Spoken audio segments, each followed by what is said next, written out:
5:30. So if you got time, if you're interested, and don't come to expect us to lead you, come to lead us. Come to get us engaged in what you think is important in your community. So please, we do a conference call because there's a good bit of the people here from around the state. We do a call on Wednesday nights at 7 o'clock. Usually it lasts from 7 until 8. Every so often it may run over. Most of the time it runs, we take care of business and we go on about our business for that week. So try to get involved in those type of things. And like I say, don't get involved in this thinking that somebody's going to tell you what to do, or you're going to get led down this. We get involved. Everybody in this room, everybody that's been involved in what we do, they come to work and they come with ideas and things that we can do to change our community. So, and I don't want to get too long with all this, but yeah. One thing we want to do is acknowledge, we got two groups we want to acknowledge. We want to acknowledge first our fall conference committee, and Paulette is going to come up and do that, and then we'll talk about our executive board. Paulette, please.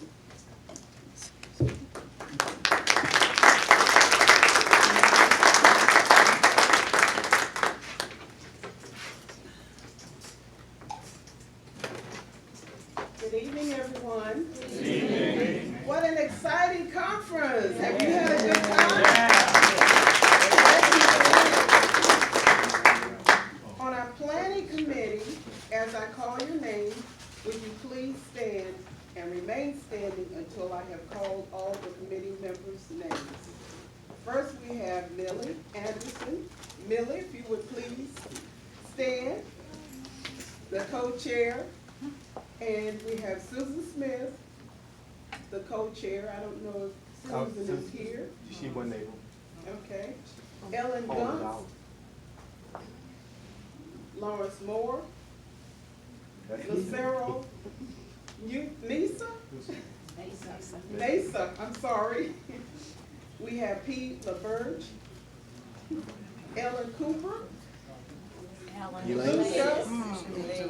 Yeah, I don't know an Ellen Cooper. Lucia. I do, but you're not in. Did I call you Elaine? Elaine. Elaine? Elaine. Oh, Cooper. Cooper. What did I say? Lucia Messina.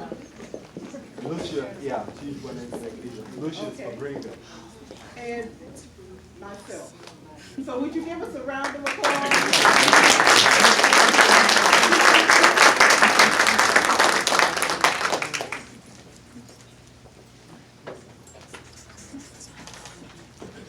Yeah, one of the things it's obvious. Everybody here realize I got a great team of people working with me, and I try to be supportive of them, and they are supportive of me.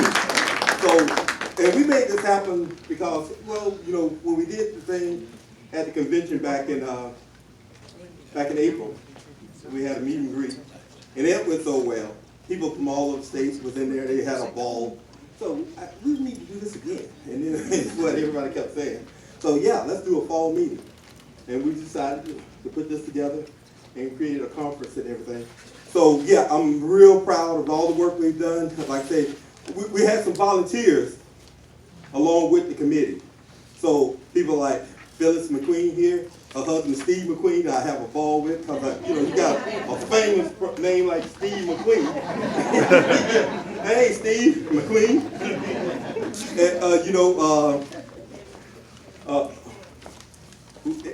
Ellen's on the committee. But Barbara Bowers, is Barbara here this time? Yeah, there go Barbara. Barbara making no phone calls, generating that money to make this possible. And so we got a team. What they say?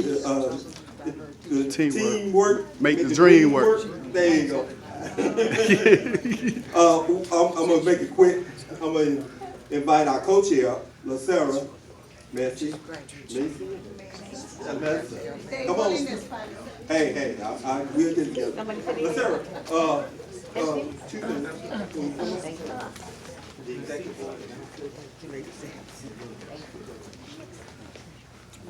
So thank you, Lucero.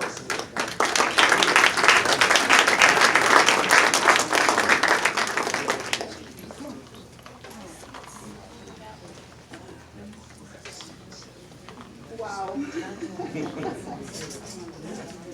It has been a great, I shouldn't say today, but it's like a marathon since last night. Today is like 24-hour marathon, maybe a little longer, preparing everything to be ready. And I want to also thank you, the executive board. I would like to thank you also, the executive board. And we are the co-chair, Lawrence Moore, our secretary and vice chair for Congress District 2.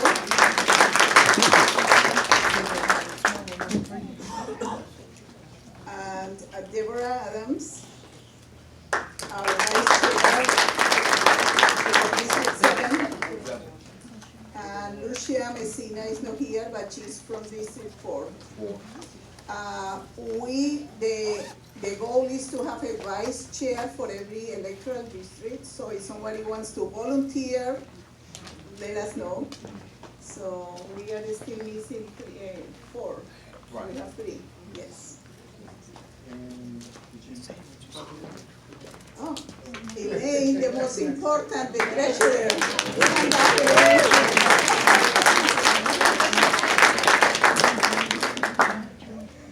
Very important job. What a great conference we've had. And you know why? Because all people, our speakers, panelists, the amazing volunteers that have worked very hard to make this event successful. On behalf of our Revolution South Carolina, I thank you all for attending this conference. Your presence here is invaluable. We have to continue the resistance. Social justice is a theme of the past, the present, and the future. In one way or another, we all are affected by some kind of injustice. Politics matter. Pay attention. There are worrisome days ahead of us. We never could have imagined the things that are happening under this administration. Politics matter. Pay attention. But there is hope. I urge you to join our Revolution or any other grassroots organization. We have here friends from Indivisible. Do we have here friends from other organizations? yeah, Thank you. Thank you for being here. Black Lives Matter. Wow. Thank you so much. This conference embraces the mission of our Revolution South Carolina in supporting the new generation of progressive leaders and elevating the collective political consciousness. That's a hard word for me. Our Revolution South Carolina has already endorsed several candidates, among them House Representative for South Carolina District 70, Wendy Brawley.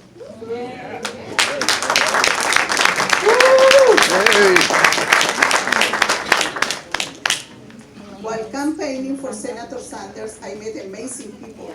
I was inspired by now National President of our Revolution, Nina Turner.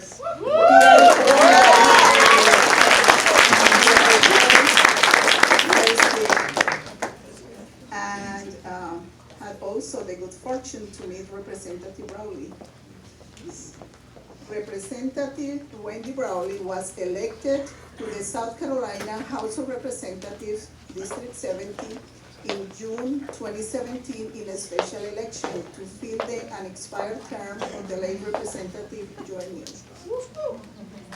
District 70 includes portion of Southeast Columbia, Lower Richland, and Sumter. Brawley is also the co-founder, publisher, and CEO of Himara Woman Magazine, a lifestyle and personal growth magazine for women, and is the founding president of Events Unlimited, a conference planning and event management company. This is not advertising. This is something that she has worked really hard to achieve, and we are very proud of her. Brawley earned a bachelor's degree from the University of South Carolina and a master's degree in business management from Webster University. I could read her bio for a while, but she asked me not to be brief. But I'm just going to mention maybe a couple of things, can I? Brownlee has received numerous awards and recognitions. She was named the Minority Small Business Person of the Year by the graded Columbia Chamber of Commerce in 1998 and received the Sam Walton Business Leader Award. She is also the recipient of the National Council of Negro Women Living the Legacy Award and many more. And among the boards that she has served as a volunteer, we have the Columbia College Board of Visitors, Central Carolina Community Foundation Board of Trustees, and the Palmetto Health Cancer Center Board, and many more. Wendy is married to Paul Brownlee, the auditor of Richland County. The Brownlees have 2 adult children, Paul Jr. and Kanita Rose, and 1 granddaughter, Zaria. She and her husband reside in Hopkins, South Carolina, and are active members of St. Philip AME Church in Eastover, South Carolina. Please welcome Representative Wendy Brownlee.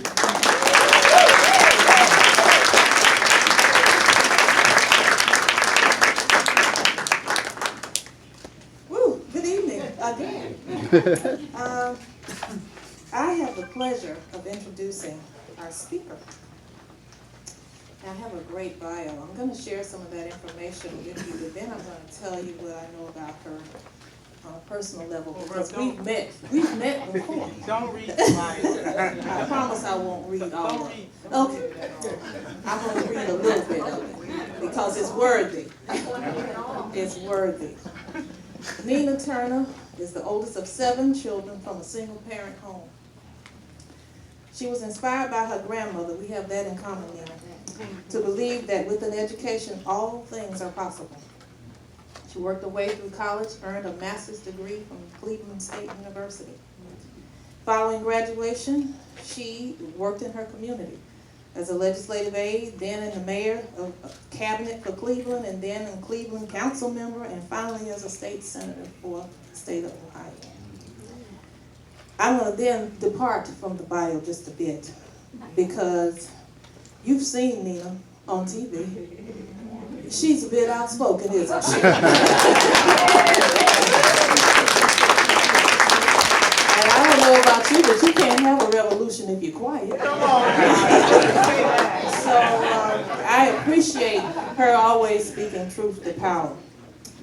She received an honorary doctorate of humane letters from Wilberforce University. She's married to a retired police officer and is the proud mother of a son who served as 2nd lieutenant in the Ohio National Guard and now has his own career in law enforcement. Turner, Nina, is a college history professor who regularly chooses to mentor local high school students, always giving back. She's been dubbed a woman on fire. And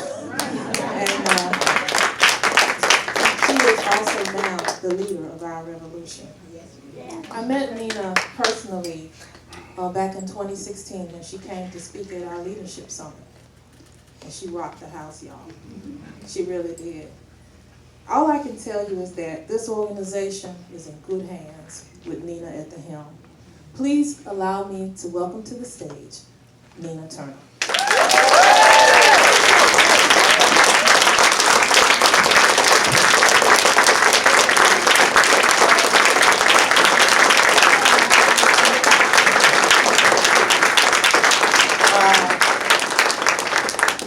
Thank you, Representative, so much for that warm introduction. I told her it's been a long time. And she's right, you can't have a revolution if you're quiet. I'm feeling that. I am going to use that myself. So I do want to thank our Revolution South Carolina, to both of our co-chairs, my sister, Ms. Mesa, and my brother Moore, the co-chairs, and all of the board members. Just thank you so much for even thinking of this. This is the 2nd day, and I'm going to tell you, this is a powerful conference. Their first year, so I can't even imagine what's going to happen next year if they were able to pull this off this year. So proud. And, just title, Social Justice in America. I mean, that's really what we're fighting for. You know, I've been traveling all over this country, been blessed. And I love you, South Carolina, Columbia. This is not my first time here. I was here last year, as the representative said. I was here stumping for somebody. Come to mind. But, you know, it was such a pleasure to be here then. It's certainly a pleasure to come back here now in a different, but I think similar capacity, which is to uplift, to speak up and speak out, and to push for a progressive agenda that changes the lives of everyday people. So I am humbled and honored. I shared with our co-chairs that, you know, I was in Las Vegas, left Las Vegas, you know, the DNC meeting is there. I had to give proxies for my votes. Dipped into Cincinnati, Ohio to help a sister girl of mine who's running for mayor, and then got on the plane to come right here. I think I've been to 19 cities in about 4 weeks. Wow. That is a lot. I just left Texas. Texas pulled off a similar thing in South Carolina. I don't know what y'all doing in the South, but the North better step it on up. The North better step it up. Y'all doing this. 900 miles in 3 days in Texas with one of my board members, Jim Hightower, who they just threw caution to the wind. We're going to do this. So we went all the way from Austin to Austin and Dallas and Houston and San Antonio, and ended up in Tyler, Texas. And tell me, in that red part of the state, they were on fire. There are revolutionaries all over this country. I want you to know, South Carolina. So I love you guys, and I mean that, not just in South Carolina, but I just love our people, all of our people, the rainbow mosaic of humanity. And that's what I want to talk to you about tonight. That there is, our mission is so high we can't get over it. And our mission is so low we can't get under it. And our mission is so wide we cannot get around it. I want you to understand that great things happen in this country and all over the world because of everyday people like all of us. Before I get started on my stump here, I got to give a shout out to Anna who was with me all day. She's been my body woman, my wing woman. Can we give it up for her? She is so special. Her parents, she is amazing. Our future is certainly in good hands with young people like her. But my heart is heavy, you know, and it's not just heavy because Mr. Trump is in office. I want us to just put that to the side. We got problems in this country. We've had problems before that man took the office, and we're going to have problems after unless we organize in a way that gets us a result.